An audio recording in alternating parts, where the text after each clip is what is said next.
to Coffee Samso, where we're having our Discovery Exploration series. This is our second episode, and it's taken me a while to get this man on camera. Callum Baxter, who was the founding member of Greatland Gold. The story today is all about the discover Havieron.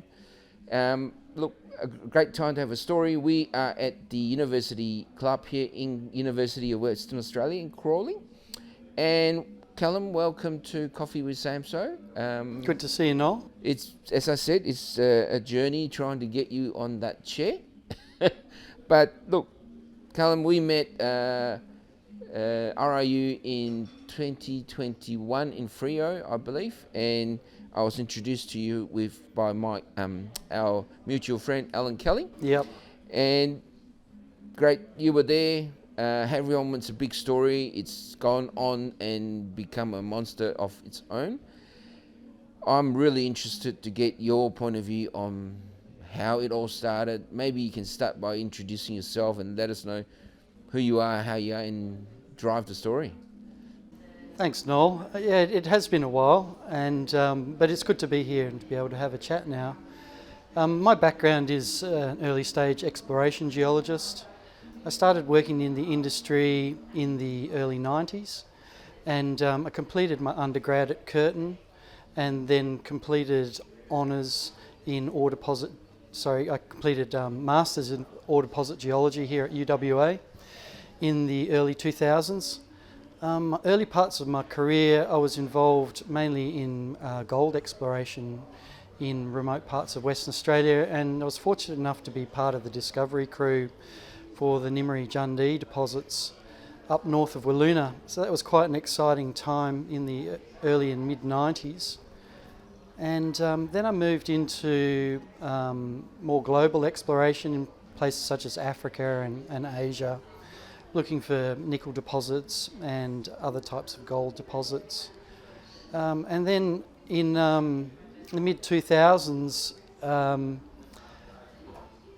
myself and another geologist by the name of Paul Askins, who was the exploration manager of Shell Billiton previously, we decided to take a company to London and list it on AIM of the London Stock Exchange. And that was really the start of Greatland then, back in 2006 with that initial IPO on AIM.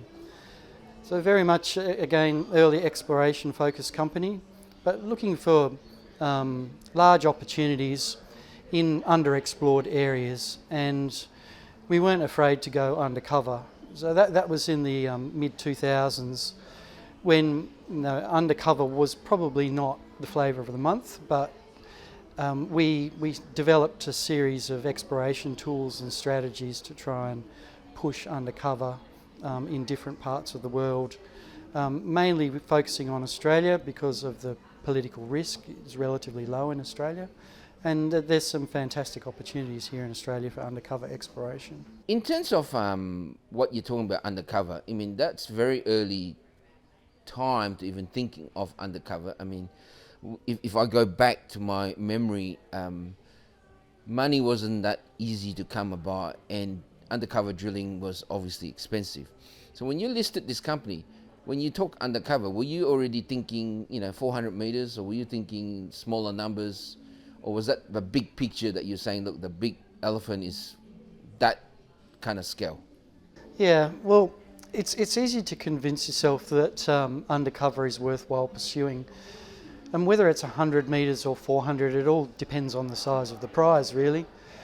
So you look at the mineral endowment of Australia, and it is fantastic. And of course, all the good deposits that poked out of the ground have been found. So there's still a lot of monsters lurking undercover out there, and so we probably weren't targeting 400 metres depth at that stage in the mid-2000s. Sort of moving into 2010, we pushed into the eastern parts of the Yilgarn Craton in Western Australia, where we recognised that there was a buried greenstone belt. We could see it on aeromagnetics, but we weren't quite sure how deep the cover was. But some of the early drilling that we did out there proved that it was greenstone, and also the cover sequence was anywhere between 180 and 350 metres deep. And and that project we called Ernest Giles, which is still in the Greatland portfolio today. And we've had a lot of success there defining a large mineral system which has gold and also nickel potential. The drilling to date has been very broad spaced. We started with 800 by 800 metre vertical RC holes.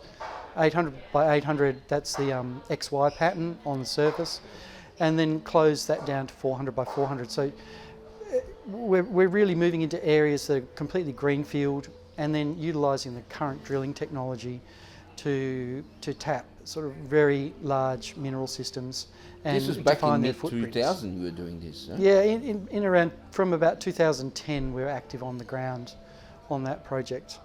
So it's still a very attractive opportunity out there because, you know, there's very few places in the world with such low political risk where you can have a commanding position of a whole greenstone belt that hasn't had mineral exploration carried out in a major way. So those kind of opportunities were always very attractive to us. Because for those that are not sort of in our space, 800 meters is A long way. a long way, right? It's like you can't see each other to some degree. Definitely. Yeah, and so when you say you're drilling those holes, obviously there must be a geophysical target, because I can't think of anything else you would chase out there other than a geophysical target, right? Yeah, well, the original opportunity was identified through geophysical data sets, for sure. So that was primarily airborne magnetics. And also very helpful is ground gravity. Can get some fantastic data sets using ground gravity equipment these days, and also using some sort of a bit left of centre geochemical techniques such as mobile metal ions. It's a bit of a blunt tool, but it still sort of gives you an indication of whether you're in the ballpark or not.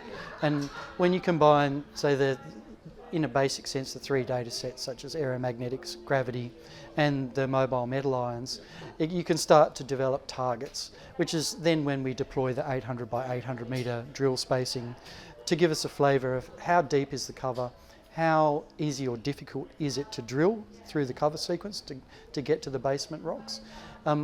What are the basement rocks? What is the alteration sequence in the basement rocks? And is it telling us that we're in the right ballpark? And we managed to tick all those boxes with Ernest Giles. But the mental, sorry to interrupt, but the mental capacity at that time to go after this must have been that we are chasing a big elephant, right? Would that be correct? Yeah, that sort of always goes with the Greatland story, is that we are chasing elephants here, and we're not looking for 50 or 100,000 ounces. We're looking for big systems that are +5, +10 million ounces. Of course, you need a system of that scale to justify dealing with the cover sequence,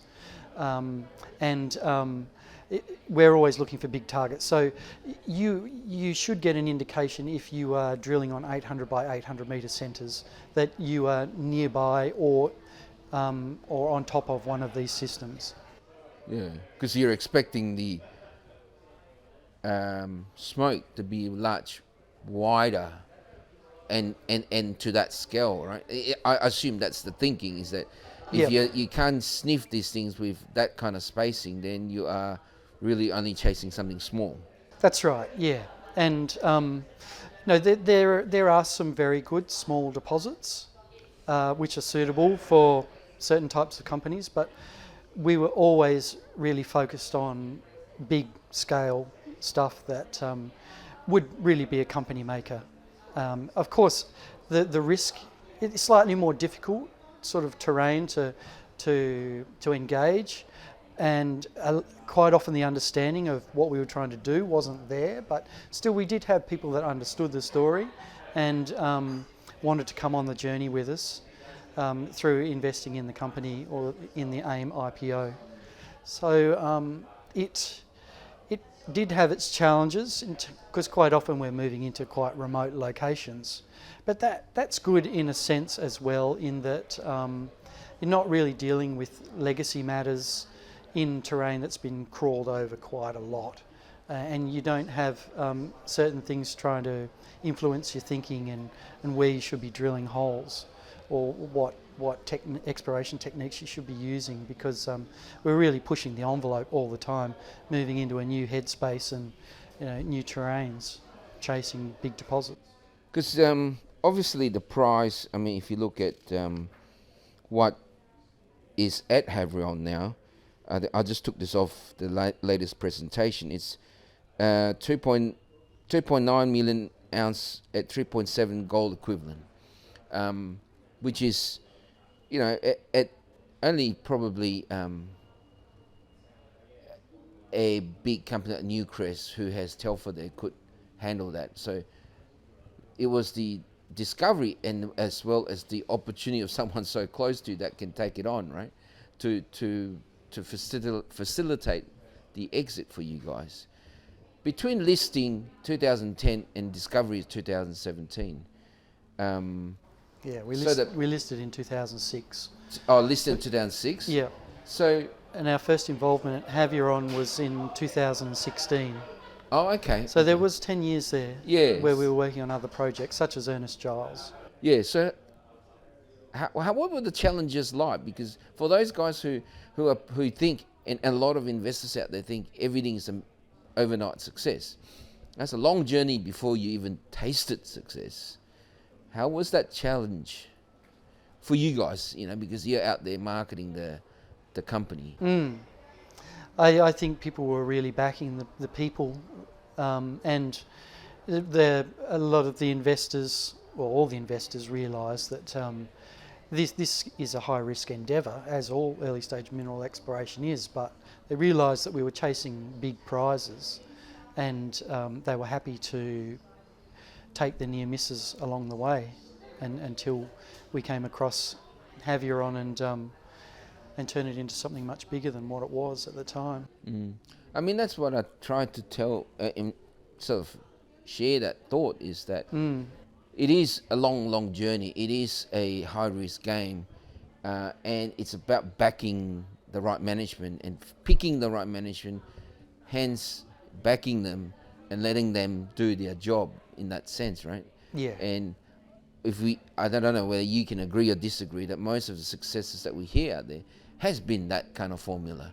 It's that picking the right management, letting the management do the job, and then the rewards come later, right? Whether it's 6 years or 12 years or 3 years or 1 year, right? It's just letting that joy. So that, as I was trying to figure it out, that's a long time between drinks. And there must be times where you guys sat there and thought, hey, I don't know if this is going to happen or not, Yeah.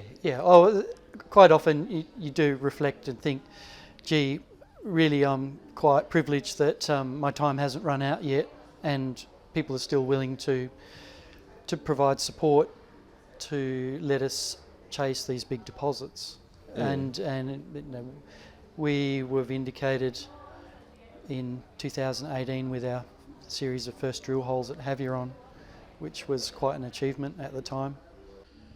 So now let's get to the discovery. You've gone there, you've got this geophysical target, and you're saying, let's go and drill. Can you share with us that thinking then? Because you haven't drilled those 2 holes, or the series of holes. You've got this target. And do you, at that point in time, going back to the guys, hey, I've got this really good idea. How was that experience? Yeah, well, let's take a little bit of a step back in that, as you said, there were some years of no major discoveries, and we were always looking for new opportunities. And in 2016, we were shown this geophysical target in the Paterson region in northern Western Australia, about 50 kilometres east of Telfer. And it was held by a private company based out of Melbourne. And they'd had it for a number of years and really couldn't generate any traction with it. And so when I looked at it, I thought, really if we did some initial modelling, which was slightly out of the box on the data sets that were available, and I realised that there was some potential for some significant scale here, and I went to the management and some of the shareholders and I said, there's this opportunity here. It's in quite a remote location, but it's not far from a very large deposit, Telfer, which has been in operation for many years. The infrastructure is pretty poor in the general area apart from Telfer itself.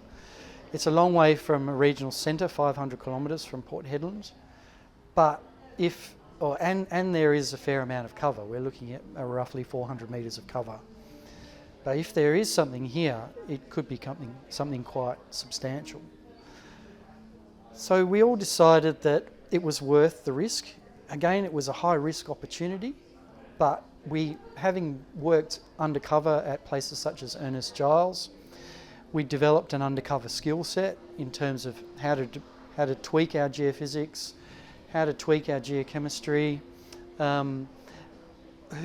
we knew who had the right kind of drill equipment in the industry in Western Australia, because that's obviously a very important part of the whole process, is that if you can't successfully drill the holes, then you're really using a lot of money to achieve nothing. So you want to make sure those drill holes are going to get to target and do it as efficiently as possible. So we felt confident that we had all the components in place that we could effectively test this target relatively efficiently.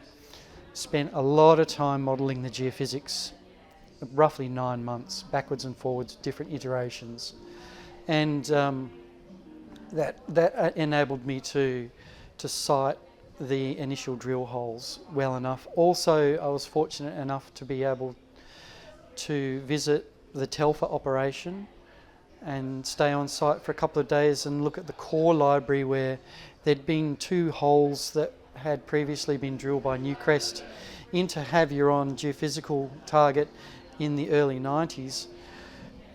And there was more than 100 metres of mineralisation in the first hole. So it really clued us up to how we can use our geophysics to accurately target as best we could, the mineralisation and sort of tell the potential of it with our first drill holes. And so it was a bit difficult to communicate our strategy to the market, because the market really wants to know what kind of deposit are you targeting.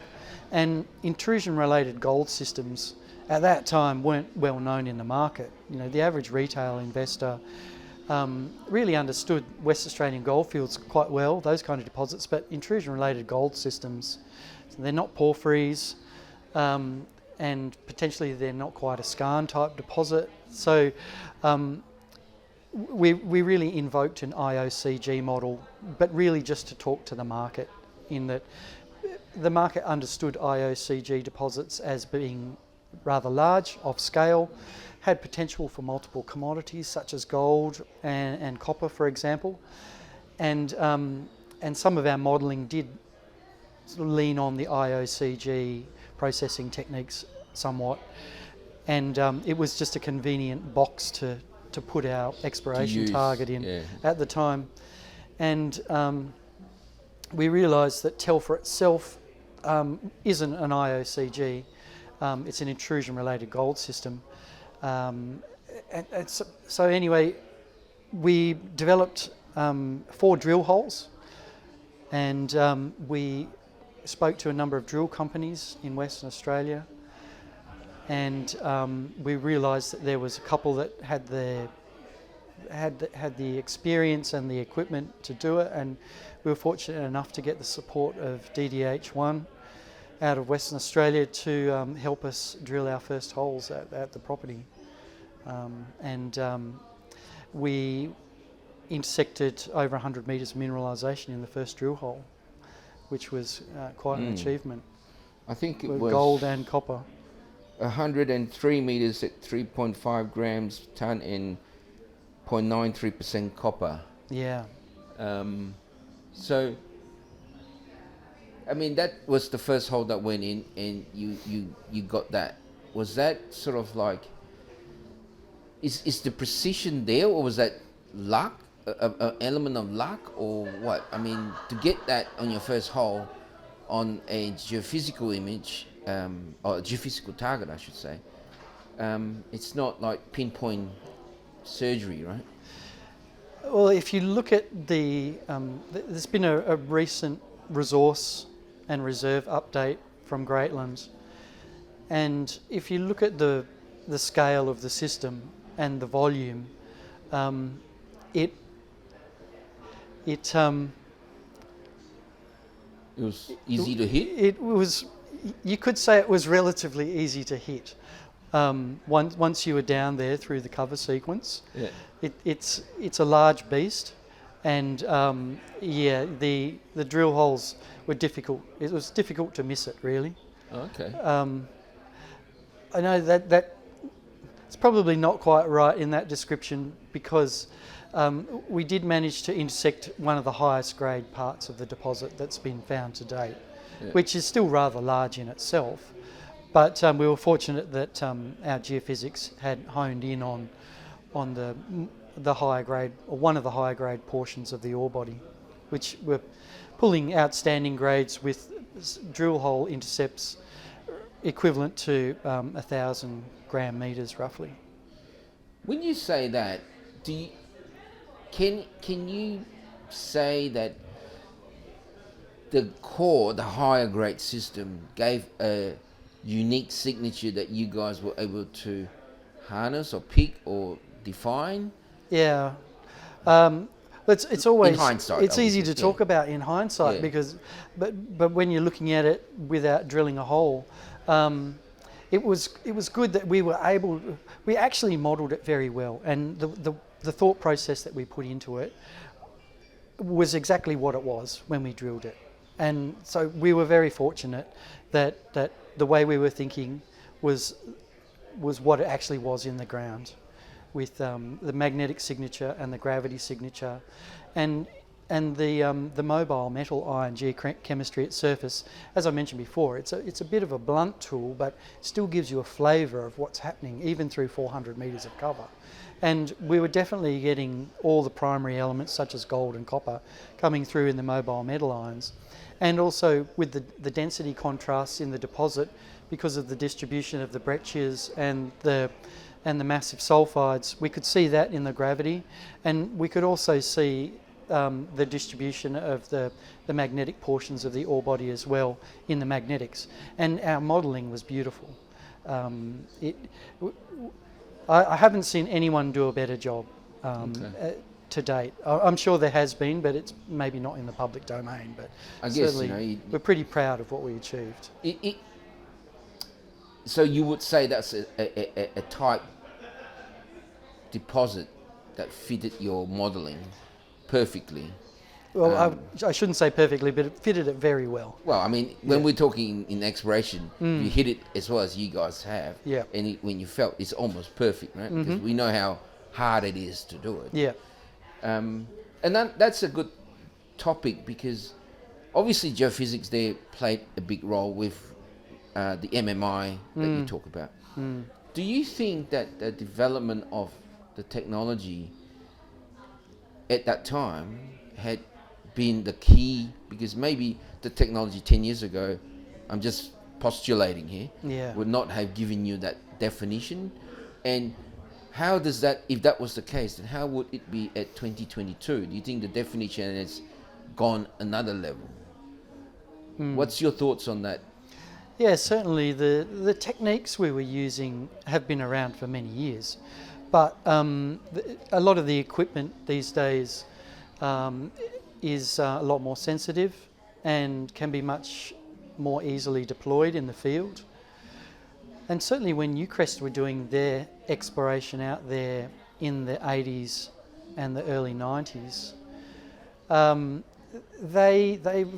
Newcrest were the first ones to recognise the airborne magnetic anomaly and drilled the first hole into Havieron. And their first drill hole was solely based on aeromagnetics. And their modelling was very good. You know, they got over 100 metres of mineralisation in their first hole. And of course, back in 1991, it was actually quite difficult to drill a 500 metre deep core hole. in an exploration sense, in a very remote location. So they did a very good job and achieved quite a lot at the time. But fast forward, as you said, to 2016, 2018, when we were out there, we had the benefit of much better gravity data. Newcrest had collected a gravity data set, ground gravity data set, in 1991, but of course the height control is very important to gravity data, and the height control back in the 90s was quite blunt, and today we have the benefit of much better spatial accuracy with the gravity data sets, so that enabled us to better refine the gravity data set, which we did. We recollected the gravity before we drilled a hole, and also techniques such as MMI, they weren't around back in the 90s, and MMI actually was around in the 90s, but it wasn't very popular. So we did have the benefit of sort of 20 years of more advanced technology, and also we had a generation of geophysical modelling as well. And geophysical modelling is quite an iterative process where modelling will happen and a result will be found and holes will be drilled, and then, okay, we didn't hit it. Why didn't we hit it? We think this is why, or we got it. This is why we got it. So then that gets fed back into the modelling process over 20 years, and so the modelling becomes much more precise, and the output is much more understandable. Even for just geologists such as myself, I don't have any formal studies in geophysics, but having used it for over 25 years and being involved in the process, I understand the process and how to apply it to exploration. And it's really quite important. It's quite a powerful tool, which a lot of companies don't engage with. Or I know from my experience in gold exploration in the 90s, geophysics, apart from aeromagnetics, wasn't used very much. But now I think it's pretty much a routine tool to be part of the exploration toolkit. Yeah, no, I mean, we see it a lot, and I think, and I try to get the guys that I speak to explain it, because there's just so many different ways they're doing it, why they're doing it, and the understanding, not to say even for the retail investors out there, or the guys, anyone who's listening, it's more complicated than it is, because as you said, most people may have brushed by the thought is the modelling part is another skill set, the actual collecting is a skill set, and the technology is what it is. So I've had discussion with people where they, the technology part has gone so much higher than even at 2016 to now, where it'd be interesting to see whether using the technology today, the equipment and the definition that you would have seen would have altered the modelling that you would have thought. But, it's just one of those things, right, as we progress. Yeah, there's still geophysical data sets being collected over Havieron to look at the bigger scale picture, looking at crustal scale features to guide exploration in a broader sense in the region. So it's still a very powerful tool being deployed today, even after the deposits have been found. There's obviously there's potentially others out there that are still to be found in the region. It's in 2010, when I listed my company, I was obviously scouring looking for projects. I did come across a guy who had a project in the Paterson, and I had similar thinking that go where others have not been or don't go. But his one comment to me says, "Oh no, it's really remote, because forward driving there's on the top end of difficulty, so it's really remote, and you're raising 2.5 that time, 3 million. You sort of think, yeah, maybe this is not the game. Let's go find something else, because but looking back, I mean, that is what it is, right? You got to be committed, and you got to have a vision of what you are chasing. And I think these kind of stuff, I mean, as you say, right, the deep stuff, the big elephants are still sitting there, and I'm probably, I don't agree or not, but I reckon there's still lots of elephants still sitting in the ground that we have I agree. not, even scratched. And if we even go into the well-known areas like the goldfields, all the easy stuff is found, and there's still easy stuff being found, but the deep stuff, the big elephants, are still there. Yeah. That's my feeling, even in the goldfields, right? Oh, definitely. Yeah. Yeah. The mineral endowment in the goldfields, for example, is enormous, and there's a lot of it undercover. Ernest Giles is a classic example of that, one of the Greatland projects, where it's undercover, has had relatively little exploration, and it has all the alteration systems and the right rocks, and gold's been intersected in the RC holes. It's just a matter of now really getting an ore grade intercept of tenor enough to support mining of a deposit under 200 metres of cover. I mean, I obviously talk to a lot of guys in the industry, and I'm feeling the appreciation of the potential that's out there. It's all about how much money you got in your wallet to chase it, but the potential is huge. Like Galileo found a new palladium province in Norseman. Yeah. Every man and his dog been through Norseman, right? But they've still found something. Yeah. And then if you look at something like the Guyala, it's again a bit like the Paterson, where not a lot of people have been.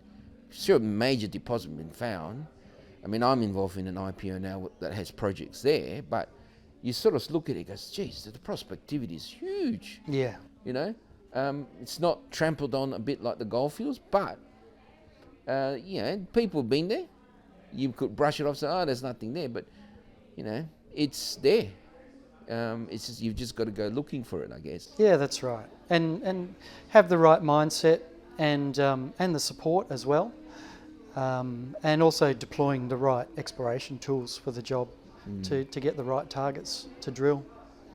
So, what's Callum Baxter doing now? Like, post this great success, what's on the agenda apart from hanging out?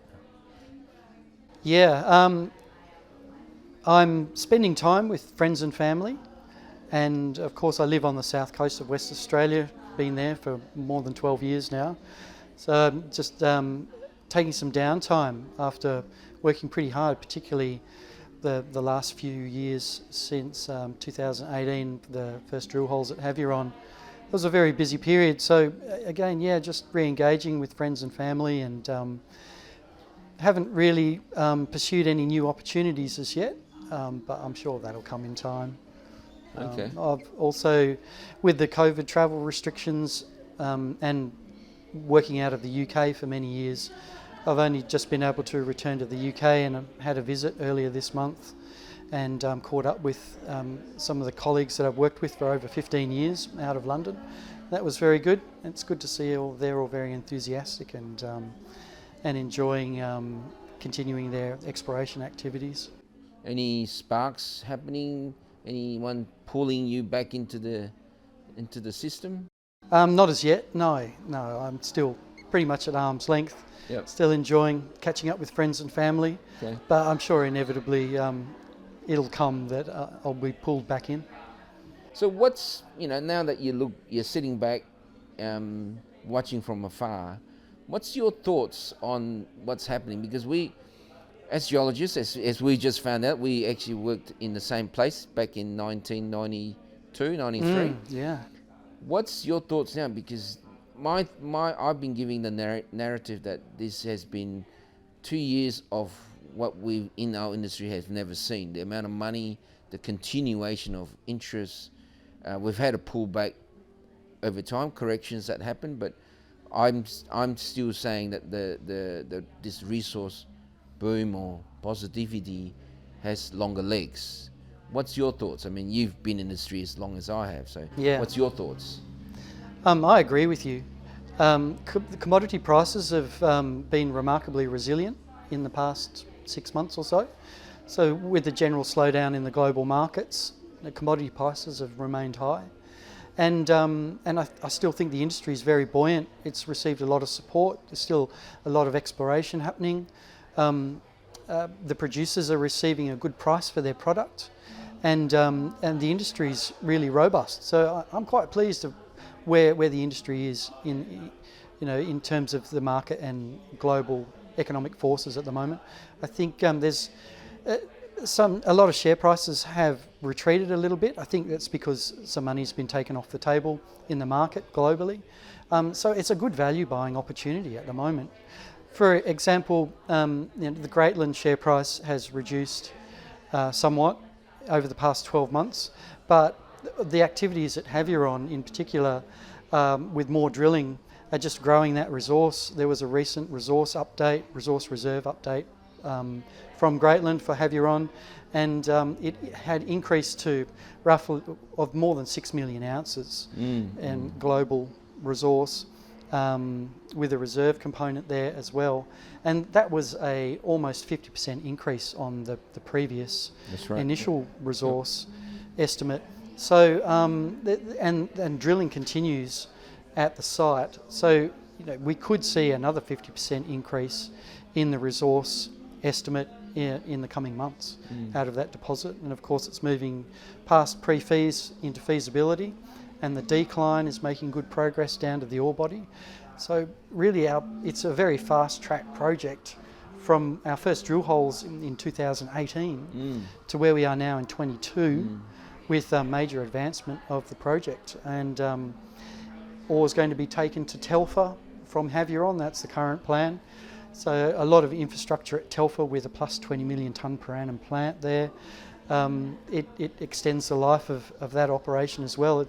And really, obviously Greatland was approached by a lot of parties back in 2018, 2019, and really we chose Newcrest as partner because it was a natural fit with the Telfer operation and their exploration skills and their mining skills and their production processing skills. It was a seamless fit for Havieron to become part of the Telfer operation, which it will be, or which it is now really, and it'll be contributing to the next generation of production for Telfer going forward. Yeah, I mean, it's an interesting area around Telfer because, literally a stone's throw away you got one of the largest tungsten deposits sitting there. Then you've got your stuff there. Yeah. I seem to think Paterson's again one of those regions where not a lot of work is done. And if you look at the dots on the known deposits, they're all quite big. Yeah. Maroochydore, you've got Nifty, you've got your stuff, and then you've got Telfer. So the Paterson have already several degrees of monsters there already, but yet you don't hear much about it. You don't, it's not like the goldfields, or even you probably hear more from the Victorian goldfields since Kirkland made the major discovery there. Yeah. Then you have about the Paterson. It just sort of just moved along. Do you think there's more elephants in the Paterson? Oh yeah, definitely. There is, for sure. As you pointed out, there's a number of elephants there already. And Rio Tinto's Winu, very large. Winu, yeah. Telfer, and Havieron's very large also. Maroochydore and Nifty. So there's a lot of cover. And it's just a matter of seeing through that cover and getting the drill holes in the right place, really. Look, Callum, I really appreciate it. Fantastic story. Have we missed anything? Have we missed anything about this Havieron story? Oh, if we did, maybe we can catch up for a follow-up chat at some point. Yeah, look. But I can't think of anything at the moment. Look, I really appreciate it. It's part of what I feel that, it's good to go out in public, because these kind of things tend to be forgotten, and they're in words, not in a video. Really appreciate it. Had a great time. I am feeding my curiosity as well at the same time. Coffee Samso is all about coffee, and we've teamed up with Florence Drummond, who have been on our show a few times, and we try and sort of do a collaboration with what she's doing. She's part of the Indigenous Women in Mining Resource Australia, and we come up with these coffee packages that we give to happy victims of Coffee with Samso to take away. Fantastic. But yeah, again, thank you very much for your time. We really appreciate it. And like I said, hope we have a chat again. Great to see you, Noel. Appreciate your time. Pleased to be here. Thank you.